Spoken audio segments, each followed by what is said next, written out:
সফল ৰূপায়ণ হৈছে আৰু ভৱিষ্যতলৈও হ'ব, যাৰ বাবে মই ৰং মামাক আন্তৰিক শুভেচ্ছা শ্ৰদ্ধা জ্ঞাপন কৰিছোঁ। মই ইয়াত এটা কবিতা আবৃত্তি কৰিবলৈ ওলাইছোঁ।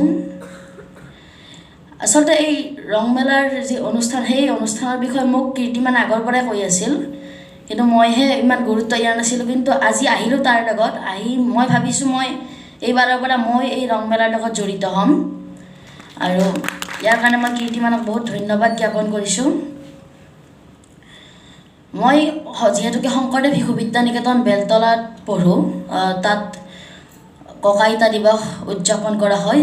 যোৱা বছৰ চলিত বৰ্ষৰ 2 জুন তাৰিখে এই অনুষ্ঠান উদযাপন কৰা হৈছিল, আৰু মোৰ ককা আইতা নাই, আৰু সেই অনুষ্ঠানটিতে মই এটি স্বৰচিত কবিতা আবৃত্তি কৰিছিলোঁ। সেই কবিতাটিয়ে আজি মই ইয়াত আবৃত্তি কৰিবলৈ ওলাইছোঁ।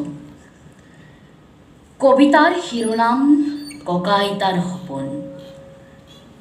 মোৰ মৰমৰ ককা, চেনেহৰ আইতা, আজি তুমি মোৰ লগত আছানে?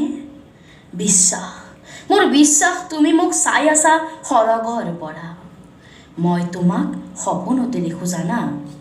তুমি মোক এটি সাধু কৈ আছা আইতা। অ' আইতা, ককা তোমাৰ লগতে আছেনে? মোৰ এতিয়াও মনত আছে অ' ককা, তুমি দিয়া মৰ্টনটোৰ কথা। মই জানো মৰ্টনটোৰ এটি এটি কোষত সোমাই থকা তোমাৰ মিঠা সোৱাদবোৰৰ কথা। মই বুজো তোমালোকে মোক বহুত মৰম কৰা, সেয়েহে মা দেউতাই মাৰিলে মোক আনা আজুৰি। এয়াই জানো নহয় তোমালোকৰ মৰমৰ চিনাকি।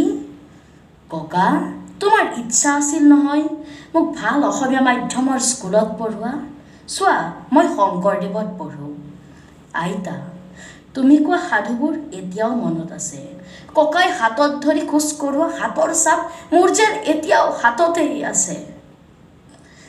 ৰসৰাজৰ ৰসাল সাধুবোৰ এনেই ৰসাল, তাতে আৰু তোমালোকৰ পৰশ পালে জি উঠে। অ' ককা, অ' আইতা, আশীৰ্বাদ কৰিবাচোন সৰগৰ পৰা। কুশলে থাকা, শান্তিৰে থাকা, এনেদৰেই মনৰ কথা কৰিছোঁ ব্যক্ত। শেষত জনাইছোঁ শ্ৰদ্ধা, যাতে সফল হয় মোৰ এই জীৱন যাত্ৰা। আশীৰ্বাদ কৰিবাও মোক, মই যে তোমালোকৰেই নাতি। অ' ককা আইতা, তোমালোকৰেই নাতি।